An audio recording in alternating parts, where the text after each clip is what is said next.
Hi, I'm Dave. Hi, I'm Robin.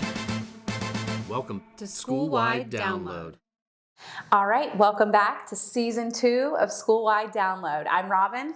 And I'm Dave. And yeah, Season 2. Yeah.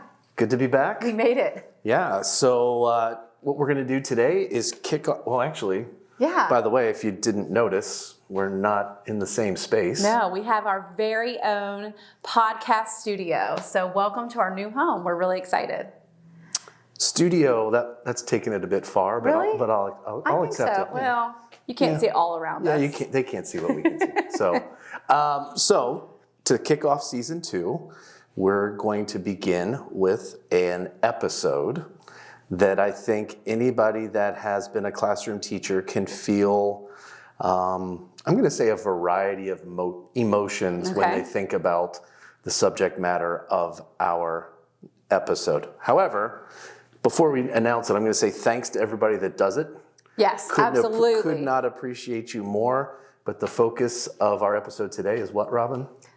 The substitute files. So, it's happened. You teachers are not, you cannot be Superman. You cannot be in the classroom at all times. And so we do get sick and we have to be out. And when that happens, you plan for a substitute.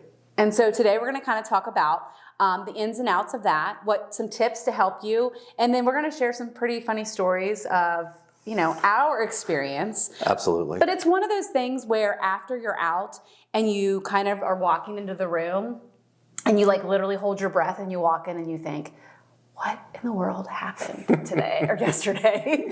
So, and I know you've all been there, and that's kind of what we're going to dive into today. Well, and also with this being a podcast that centers a lot on ed tech, we're going to have a little discussion / maybe a debate towards the end where we're going to talk about how or maybe how we should not leverage technology, specifically AI, to help us be as prepared as we can if we're going to have a substitute teacher in our classroom. Because I will say we are going to date ourselves. Obviously, when we were in the classroom, technology was kind of just now coming out. And so we didn't have that tool to be able to leverage and give us help and assistance when planning for a sub. And so we didn't really have that. Would you, when you were out, would you have gone into Google Classroom and set everything up? No, actually had kind of come out. And I don't think I felt comfortable enough. Yeah. Like releasing it. And honestly, I don't think I ever even really wanted to give my password or to get into my computer. And now I'm pretty sure subs they're probably handed a laptop. Like, here, you're the sub for the day. Yeah, and I've done some workshops for substitute teachers where, knowing that every district is different, still just trying to have some fundamental understanding of basic technology that a substitute teacher is going to be expected to interact with. But still, as a classroom teacher, you want to do everything that you can so that not only does the subs day go smoothly, but so do the class. In an elementary setting, the classroom is full of kids that are there all day, or in my setting, the 5 or 6 different groups of kiddos that were coming in. So, well, because not at all times are you going to have somebody who has teaching experience. If you do, you're lucky. Yep. Really, you can have, wide variety. I've had, retired teacher was like your best bet because it was somebody that had already been in the field. But I remember I had retired P&G people, or I had somebody that was, was a stay-at-home mom trying to get back into the work. We had a wide range of people. With a wide range of abilities. Right. And I think we all know that certain other careers, you may think that career prepared you to be in a classroom. Right. Not necessarily all of the time. I always remembered, and I know sometimes with the finances today, it's not always possible, but we did, I think for a couple of years, we had a building sub. You always hoped for that. Oh, that was always the best. Because that person knows the kids, they know the routines, they know the schedule, all of that. But in the real world, oftentimes there's days when that person is booked. And there's more, depending on the size of your school, there's going to be more than one person out for that day. Yeah, so. I think building subs are the best. That's how I kind of got into teaching. I was kind of looking for a position and there wasn't anything available at the time, so I was a building sub. And so I knew the teachers, I knew the kids. So when I covered a room, it really wasn't a big deal. I already knew the routines of the building. But anybody coming outside in, that's tough. To walk in, I don't really even feel like I would like to do that now, and it's my background. Just to go in quietly to a building. I was a December grad, so I did sub from January through, at the time, I think probably still went into June, and got to sub in 2 or 3 different districts. And the biggest irony that came out of that was I learned one thing was for sure, even though my teaching certificate said I could teach grades 7 through 12, I knew that I did not want to teach grades 7 and 8. Fast forward, I get hired as a part-time high school teacher. 1 month into my first year of teaching, a full-time job opens up at the middle school. Once again, I was terrified. To make a long story short, I spent 16 and a half years teaching middle school, and I loved it. I loved it. But that's a really good point. If you are a December grad and you are listening, some districts do hire substitutes as those December grads as being a sub, and you're waiting on your degree. I know the district that I was in, they do that currently, and that's a great way to kind of, like you just did, figure out what you want to do, what grade level, because you can do a wide variety, and it might just give you some insight, and plus give you practice. It's a good way. So let's transition to what I find to be the most interesting parts sometimes. Let's talk about the real stories. Okay. So, Robin, did you have any horror stories, or did you show up to class the day or two after you'd been out for whatever reason and it did not go well? It always went well. No, it did not. I probably have more stories. Like, looking back, I probably should write these down, you know, and I could probably, because we could probably publish a book. But one of the worst sub stories I have, worse for me, probably funny to everybody else. But, you know, I was out, it was really last minute, and I did the quick bullet, read page, answer the questions, do this in math, whatever. And one of the activities was a vocab, cut the words out. Kids can use glue sticks, okay? So thinking that there's nothing wrong with that, right? Yep. I get in the next morning, kind of that what happened, when you walk in.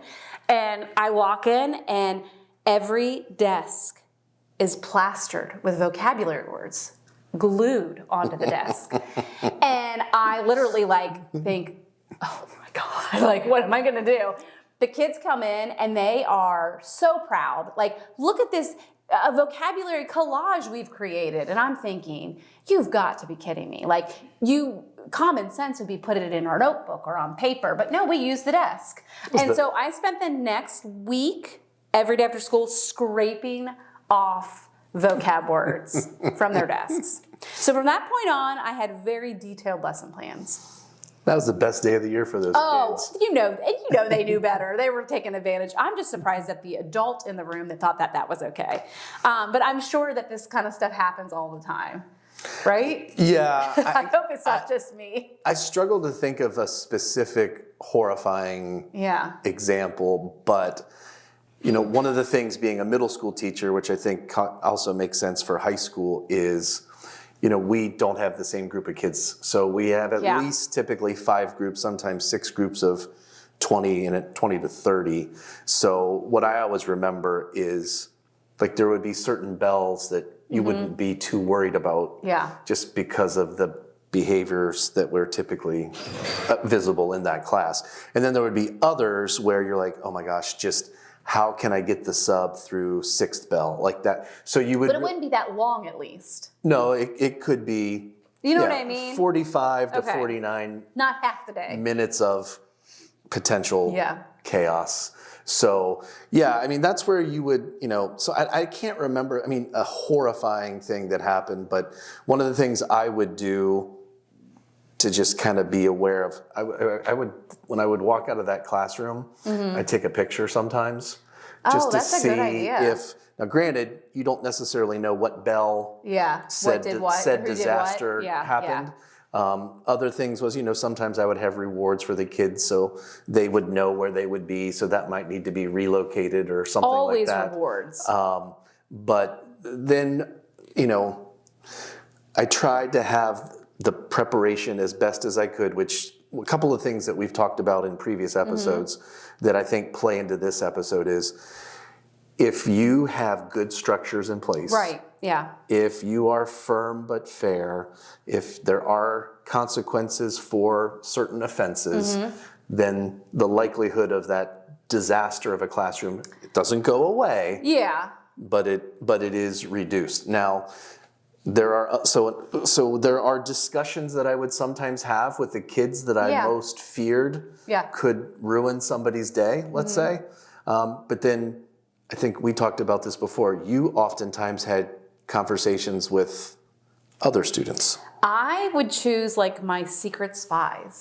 And so they would be, and no one knew who they were going to be. So like the class, it wasn't the same kid. It would be like different.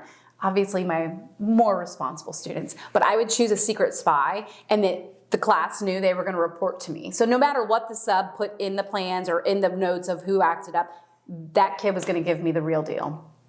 And it always worked because even the kids that acted up, I mean, as soon as I walked in that next day, they would come straight to me and go, I had a really bad day yesterday, because they knew so-and-so was already going to tell on them. And it always worked for me.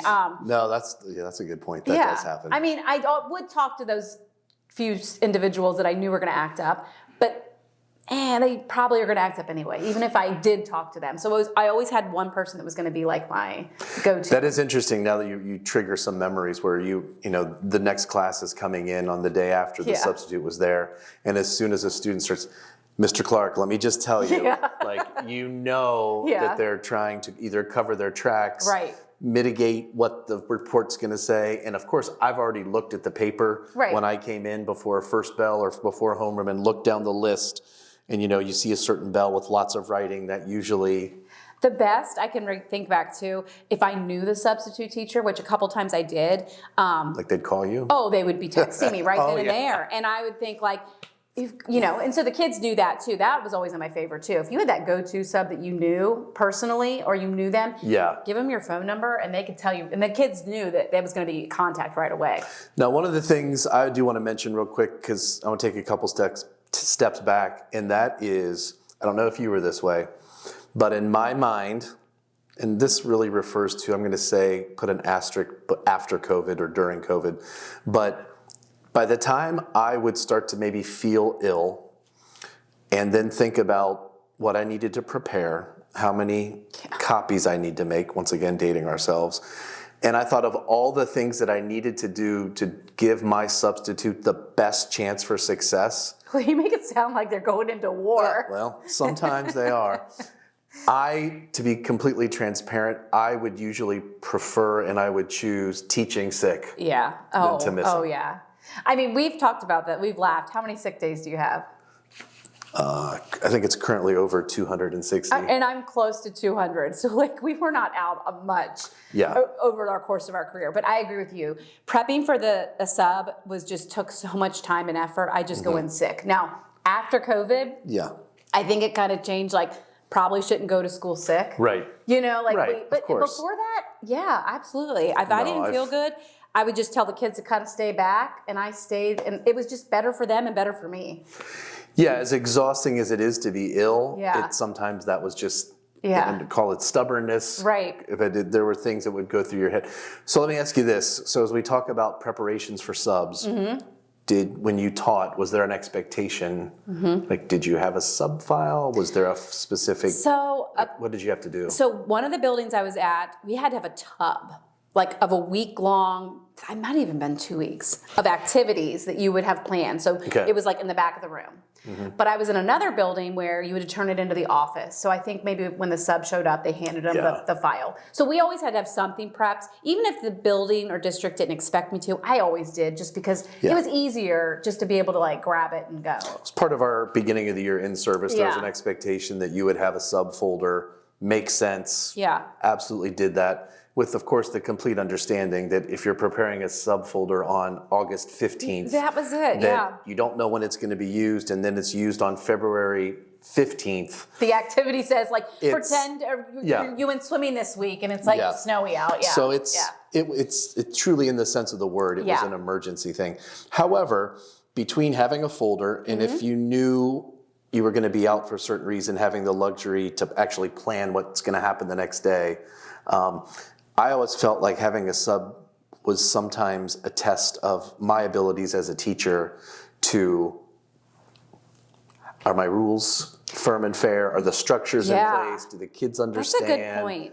Like, because I can remember like going in, and even now, if you go into a building and there's a teacher out, you can tell which teacher has routines in place, Yes. has the rule. They've got everything lined out because their room with a sub is a lot calmer than the one that does not have those routines in place. 100% true. And so, I mean, even for myself, I remember being out and like, I felt like if I was out, I always had pretty good remarks back from the sub, like, thank you for the plans. The kids were great. And it wasn't because they were like the best kids. I just think I had the routine, and I kept the routine in my sub plans. I didn't change it all up. Like, they continued with their day as much as possible. Yep, I agree. Now, if I had some of the technology and capabilities that we have nowadays, like back then, it would have made my life easier on planning probably. I wouldn't have spent so much time. No, I think, with obviously the usage of learning management systems, whether you're in Canvas or Schoology or you're using a Google Classroom,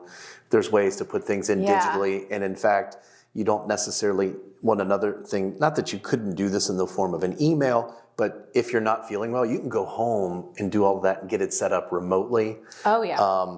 If you record a screencast, now your kids have the familiarity of seeing you and hearing you, and you're talking to them because you posted a video into your LMS and your explanation. And I think, again, COVID did that for us a little bit. Even just recently, actually, I was in a classroom, and she was teaching virtually to one of her students who had surgery, and she was in the classroom with them virtually. Now, is it the same as being in the room? No. But she was, that student was staying right there with that class and doing the same amount of work and everything. And so you're right, that has changed significantly since we've been. Yeah, and I've even thought, hypothetically, if you're sick, you don't want to be interacting with your classroom when you're at home trying to get better. But if you have to miss because of one of your children's doctor's appointments or something, I've always thought, or you're not sick, but your kids are sick. So hypothetically, if your friend that knows you is texting you about, I'm hopping into that. Yeah. Why not hop into a Zoom? How scary would that be? Yeah. An immediate your teacher comes up on the screen and is like telling the class, like, hey, you guys aren't, acting correctly. I mean. Well, that leads me to my next, I guess, question, or, are you pro AI for substitute plans and activities? Or do you really think it's better for the teacher to kind of plan it out like we did? I think it's I'm unabashedly very pro AI. Right. However, I do think that the human side of this needs to be present. So I'm gonna give you an answer you don't want, which is it depends. Okay. So it's 5 o'clock on a Wednesday and you just started to feel lousy. You've stayed after school for you're not feeling well. You need to get home. You need to take some medicine, and you're pretty confident you're not going to be there. I would absolutely endorse you leveraging AI to get, hey, tomorrow in class, we're going to cover these standards. Yep. Put together something that's going to be pretty solid in short order. Yeah, it's going to help absolutely. You do it quick. I think, to me, that's better than the panic mode of, oh my gosh, I'm just going to create a couple busy worksheets. Yeah, that's and at true. least some of the content that you're expected to cover will still being addressed. So I think AI can support you in that situation. I think AI can help you plan it, but I do think we need that like human instinct of like being able to do the classroom management piece, being able to monitor the room, being able, like I think that human element that still needs to be there, like we've talked about. When planning, it can give you a good starter of the lesson plan and using AI, but I do think them putting that in, like saying like, okay, this is, this discussion happened yesterday. I know as a teacher, so I'm going to make sure that they still continue that discussion. You know what I mean? Where AI might not know that. Right, or even something, if you've already got something prepared that you're confident that the sub that's going to come in can go through some of that material. I can remember thinking of extra things to do, like a word search about the content or the vocabulary. Like that's where AI could whip up a couple of things that could take 5, 10, 15 minutes because certain students are going to work more quickly. So just to have those just extra to have like pieces. The inevitable, like not to know like what's so going to that happen. those students are not going to have a lot of downtime. I'm kind of with you. I mean, I think it is a little bit of both just because it's, it can help you with the planning piece of it to shorten your time, especially when you feel bad and it's like a last minute, or you're at home and wake up the next morning not well. Right. It's easier that end, but I do think keeping that like human element's important. Yeah, I can remember a lot of times somebody waking up during the morning before school and getting a phone call from a teacher across the hall, hey, I'm not feeling well, I'm going to email you something. It's the worst. That was the worst. Yeah. Well, and I always feel bad because you felt like, you don't always know the night before that you're going to feel lousy the day of, but sometimes it was just as simple as, hey, my emergency subfolder's in this drawer, could you get it out? Yeah. And then sometimes like, do I have enough copies? That's what I was going to say. When I made it in August, my class has 6, there's a lot of things that could go. If you have that good relationship built within your teacher team and your pod, I think that helps too, because you can lean on those people, and then those people also can come and help check on your room. Like, I always felt so much more comfortable with one of the buildings I was at for years. My teammates were like my family. Like, I could lean on them, and I knew even if I didn't have anything planned, they would take care of me. So again, that relationship piece with your coworkers is a big deal, because without that. And even from one of the fears I think sometimes we have is a classroom management fear. If you have that team teacher or a teacher that you're close to, and your third bell is challenging, and that's their planning bell, if you've got a good relationship with your fellow staff, hey, would you mind just walking in their third bell just to make sure everything's going okay? Yeah. So. Well, good. Well, for our Try This Tomorrow, I think you know what you need to do. Honestly, if you have not dabbled using AI to create quick sub-plans, I think you do that. I say take a few minutes, try to develop some quick sub-plans using AI, print it off, have it in a folder ready to go. Because if you are not used to doing that or manipulating AI to get what you need out of that lesson for the sub, when you feel lousy, you're not going to want to sit there and mess with it. So practice now while you're healthy, so that you have it later when you're not feeling well. Yeah, I think, in my opinion, there's no reason you shouldn't leverage this to save time creating this to give you time to do other things. So it's a great way with it's not necessarily the richness of content and standards. Hey, I just need an emergency sub-plan to take care of a bell. So no, I think that's a great idea. And it's one of the things with AI that, we do so much with teachers now, and a lot of it, some people are a little bit like, I'm unsure of using it, I don't want to use it. But the one thing that I can 100% say, planning. It can save you time. So if that's the one thing you're going to use it for planning. Yeah. And this is a perfect example with a sub. Absolutely. So. Yeah. Well, is that a wrap? I think so. Are we ready to do another one? in our new space. Thank you so much for joining us. We're excited for you to join us next time. Yeah, and if you haven't checked us out on any of your streaming services, please do that, or follow us and subscribe to our YouTube channel, and we look forward to seeing you in the next episode.